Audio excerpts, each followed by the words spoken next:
Hola, ¿qué tal? Buenos días.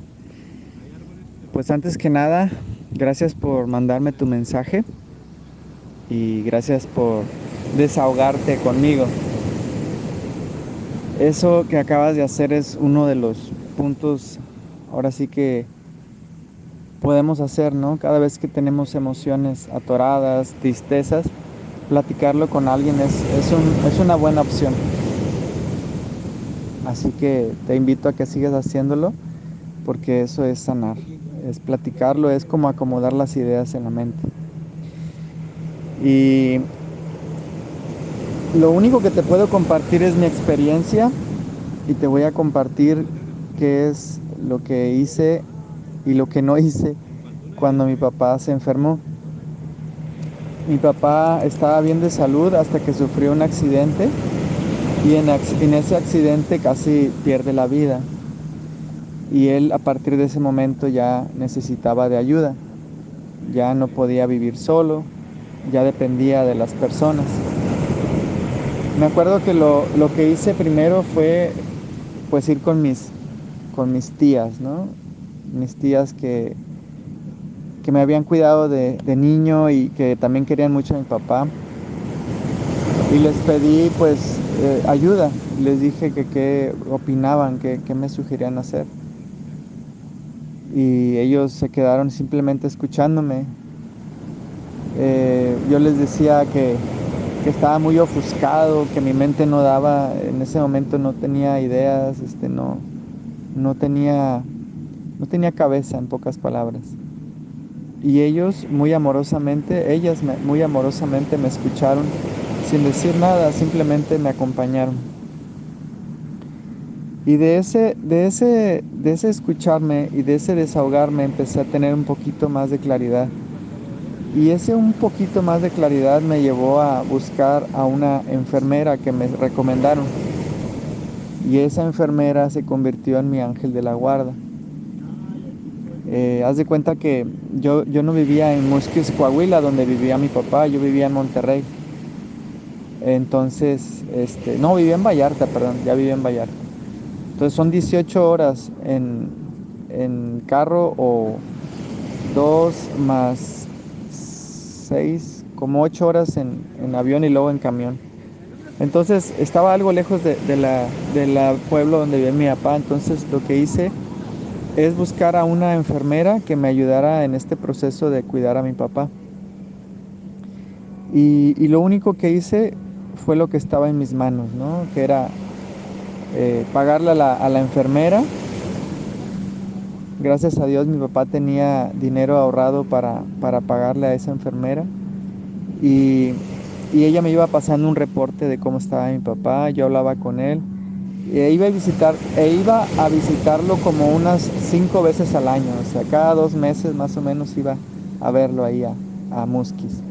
Y en esas visitas que hacía, lo que hacía era darle vacaciones a la enfermera porque sabía de lo difícil que es cuidar a un adulto mayor. Eh, Cuando no tienes buena visión, cuando no tienes memoria, cuando ya dependes de las personas, sí es muy pesado. Entonces yo le decía a ella, vete de vacaciones con tus hijas, disfruta de tus vacaciones, yo me hago cargo de mi papá la semana o las 2 semanas en las que me quedaba. Y esa semana o 2 semanas yo disfrutaba mucho a mi papá. Nos íbamos a comer a La Jaiba, que es un restaurante de mariscos que le encantaba. Nos íbamos a comer elotes a la plaza, a comer una nieve a la plaza, a caminar, a apagar la luz, caminando porque lo ponía a hacer ejercicio. Yo era su lazarillo, yo lo acompañé por esas ocasiones. Estuvo 5 años vivo después del accidente. Y esos 5 años lo único que hice fue hacer lo que estaba en mis manos. A- Al, al final de su vida fue algo difícil. 6 meses antes de morir se cayó y se rompió la cadera. Estuve ahí en su operación y me acuerdo que en la operación fue de los momentos más estresantes, pero a la vez más maravillosos porque ese día aprendí a rendirme. Ese día empecé a hacer una oración que ahorita te voy a compartir, que leí en un libro de un curso de milagros, y me acuerdo que la repetía una y otra vez, una y otra vez, una y otra vez, una y otra vez, una y otra vez. No dejaba que mi mente entrara, no dejaba que mi preocupación, mi ansiedad me ganara. Me la pasaba haciendo un orar sin cesar. Y, y bendito Dios, salió bien de la operación y me dio la oportunidad de conocer a mi papá en una nueva faceta. Ahora entiendo que todo trabaja para el bien. Mi papá antes de ese accidente era una persona que se fijaba mucho en el qué dirán. Siempre estaba bien arregladito, siempre estaba bien peinadito, siempre dando esa impresión a la sociedad, pues de ser el ingeniero Ernesto Guerra, ¿no? O sea, el ingeniero civil del pueblo, el que ha hecho esto y aquello, defendiendo ese falso yo, ¿no? Todo el estrés proviene de estar defendiendo un falso yo y mi papá estaba muy estresado de defenderlo. Yo también, yo incluso en mi edad actual sigo defendiendo un falso yo. Y él me puso el ejemplo. Cuando le pasó ese accidente, ahora entiendo la frase que dice, dichosos los pobres, porque de ellos es el reino de los cielos. Y cuando dicen pobres en la Biblia se refieren a las personas que han perdido pues las cosas materiales o la salud. Porque en ese momento, ahora voy a hablar desde mi experiencia, cuando perdí la salud y perdí el dinero, porque esas dos cosas se me perdieron cuando me pasó hace 2 semanas lo del apendicitis, me di cuenta de que ahora soy más feliz con pequeñas cosas. Ahora valoro el estar vivo. Ahora valoro el instante santo exactamente como es. Y ahora no le hago tanto caso al ego. Mi papá pasó por lo mismo. Mi papá, en cuanto pasó ese accidente, empezó a ser como un niño otra vez. Se reía de todo, se volvió muy amoroso. De hecho, la enfermera siempre me decía, tu papá es muy amoroso, tu papá es súper buena onda, tu papá es una linda persona. Y yo me quedaba sorprendido porque el papá que yo conocía cuando yo era joven, cuando yo era niño, pues no era así, no era como me lo describía mi enfermera o la enfermera de mi papá.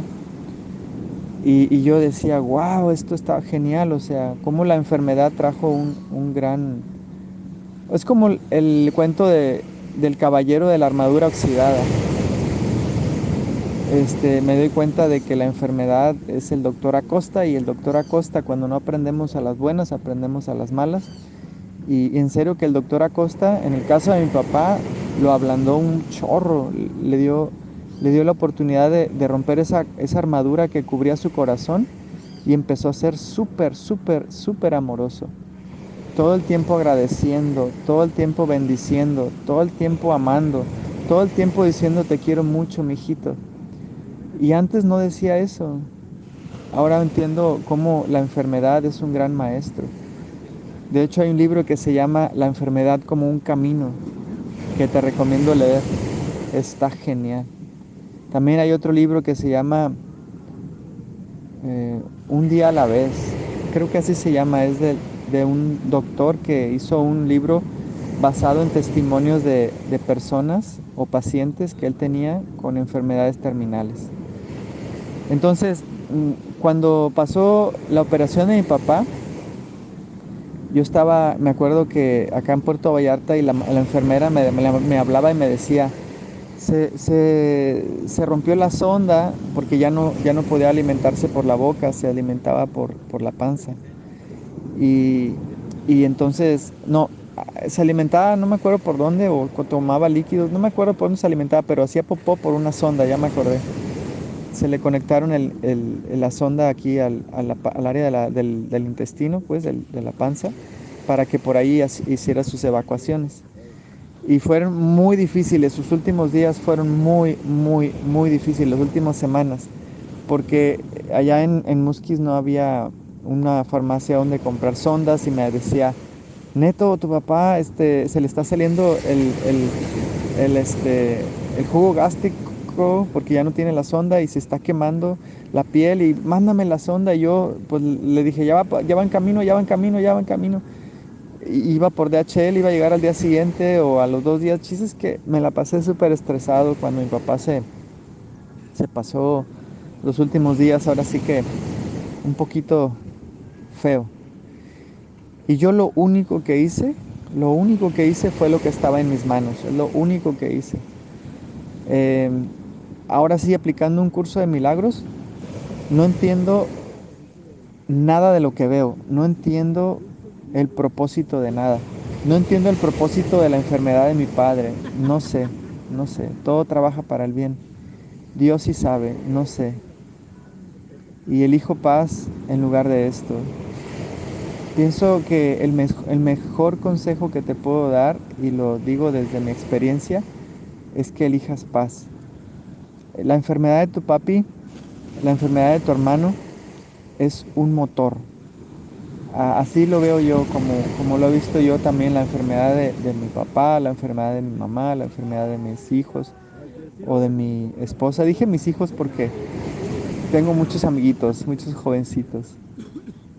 Y me doy cuenta de que todas las adversidades por las que he pasado yo o mis familiares queridos me han servido de motores para elegir paz. Y desde la paz, ahora sí conectarme con esa mente recta y quitar el filtro del ego. Una de las cosas que me he dado cuenta es que cuando estoy ofuscado por el ego, es como si tuviera unos lentes, como dice Fidel Delgado, por si no has visto el video que te mandé en la mañana. El ego es unos lentes, y esos lentes a veces son de peace and love, a veces son de dinero, a veces son de el yo, etcétera. Entonces, cada quien tiene unos lentes que les están impidiendo ver la realidad exactamente como es. La importancia de escoger paz o elegir paz en lugar del ego es porque cuando te quitas esos lentes que te impiden ver la realidad exactamente como es, cuando te lo quitas, ese velo de la ignorancia, es cuando puedes empezar a darte cuenta de que la solución ya estaba ahí frente a tus narices.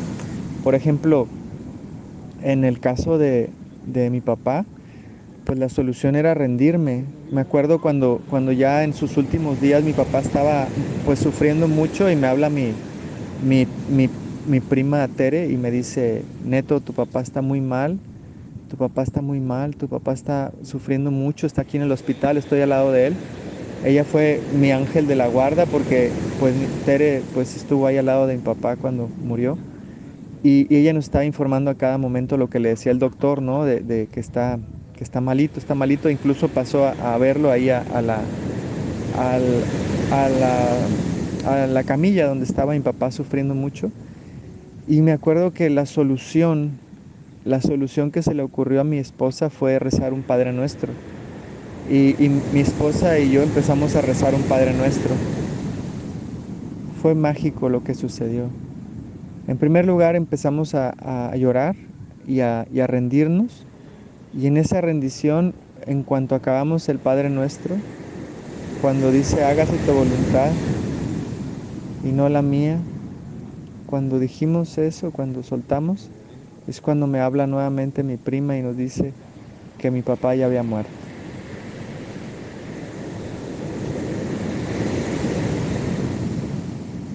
Tener a un papá enfermo o a un hermano enfermo es una situación muy adversa y realmente es una maestría de rendición. Ningún curso te prepara para eso, ningún libro, ningún audio. Es la vida el gran maestro y, y cuando aplico la aceptología, aplicando lo que nuestra amiga Lucy Colorado nos ha enseñado, cuando empezamos a aplicar la aceptología y nos empezamos a rendir a lo que es natural, como es la muerte, como es la enfermedad, porque pues hay un momento en el cual pues por edad pues el cuerpo empieza a fallar, ¿no? No somos eternos. Por más saludables que seamos en nuestra alimentación, por más deporte que hagamos, por más yoga o meditación que hagamos, vamos a enfermar. Te lo digo desde mi experiencia. Entonces, algo que te puedo decir desde mi corazón es que lo que estás pasando aquí y ahora, en este momento presente, es la voluntad de Dios. Y, y la voluntad de Dios es perfecta felicidad para su Hijo. Y la paz de Dios es elegir paz en lugar de eso. Porque cuando eliges paz es cuando por fin, por fin, por fin, por fin, puedes ver las cosas con amor. Y percibir las cosas con amor es volver a la mente recta. Entonces, amiga, haz lo que está en tus manos y entrégate al instante santo. Y cuando eliges paz, empiezas a abrirte a las muchísimas posibilidades que te entrega el Espíritu Santo. Y un último tip que te paso desde mi corazón. El camino correcto es donde se abren las puertas. En tu audio me mandaste una petición de poner aquí en la Escuela del Perdón un mensaje tuyo pidiendo que te compren boletos para una rifa. Y yo te dije, adelante, hazlo. Y suponiendo que tienes mucho éxito y logras juntar el dinero para la operación de tu papi en el hospital que quieres operarlo, para que no sufra ningún dolor, ese es el camino correcto, ese es el camino correcto, ese es el camino correcto. Porque las puertas se te abren, porque ese es el camino correcto. Ahora bien, si no logras vender muchos boletos y no se logra juntar el dinero suficiente para lograr internar a tu papi en ese hospital privado donde se necesitan los $2,000 o no sé cuánto me decías, entonces ábrete a las muchas posibilidades que el Espíritu Santo te ofrece en cada momento. Y el Espíritu Santo es una mente en paz. Y tu responsabilidad es ir hacia esa mente, elegir esa mente, la mente recta. Porque si sigues en la mente del ego, la mente egoica se la pasa haciendo historias entre lo que pasó y lo que podría pasar. Se la pasa ansiosa, se la pasa haciendo planeando el futuro fracaso, se la pasa haciendo una especie de rumiar como un camello, rumiar constantemente pensamientos catastróficos, creencias irracionales. Entonces, ¿cómo salir de ese estado? Pidiendo ayuda, por supuesto, a alguien que te ayude a entrar en esa mente si es que tú no puedes sola, porque yo, la mera verdad, cuando hace 2 semanas me enfermé del apendicitis, no pude ascender. Y fue hasta que fui con mi grupo de los lunes, que tengo de familias despiertas, y les dije, hoy no quiero ser su facilitador, hoy quiero que ustedes me ayuden a desahogarme.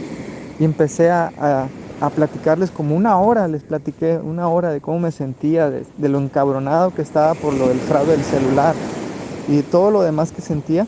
Empecé a sentirme cada vez mejor. Al día siguiente les agradecí al grupo por sus consejos que me dieron desde su experiencia después de que me dejaron desahogar. Y después de ese desahogo y de esos consejos que me dieron desde su corazón, me empecé a tomar acción y empecé a sentirme mejor, cada vez mejor, cada vez mejor, cada vez mejor. Y ahorita me siento al 100%, bendito Dios. Ayer hice yoga gentil, no puedo hacer yoga difícil, pero sí hice una yoga muy gentil. Y he estado haciendo solo lo que está en mis manos, solo lo que está en mis manos, porque todo lo demás lo pongo en manos de Dios. Entonces es lo único que te puedo compartir desde mi experiencia. Y ya, eso es todo, eso es todo. Bendiciones y manda el mensaje aquí al grupo de pidiendo ayuda para que te compren tu boleto de la rifa. Y bueno, si se abren las puertas por ese camino, pues adelante. Y si no, todo trabaja para el bien y no sé.